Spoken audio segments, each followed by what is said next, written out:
Hello, I saw your question on discussion board. You want to find the speed of a plane and the speed of the wind.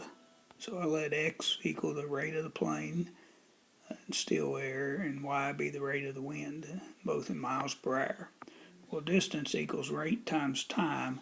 So when you're going with the wind, you would add the two rates together to get the total rate times the 3 hours, and they travel at 420 miles. And when you're traveling against the wind, it'd be x minus y, give you the rate.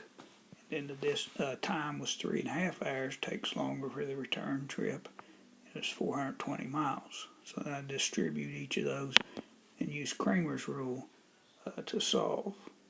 So I'll copy down the coefficients of x and y for denominator, solving for x. So I put the constants in the first column.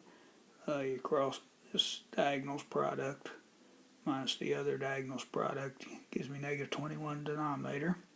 This diagonals product minus the other diagonals product give me minus 2,730.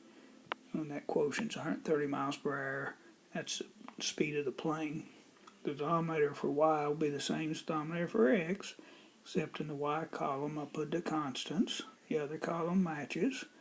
Then it's this diagonal, it's 1260 minus the other diagonal, 1470. So it's minus 210 over minus 21. So that gives you 10 miles per hour, which is the speed of the wind.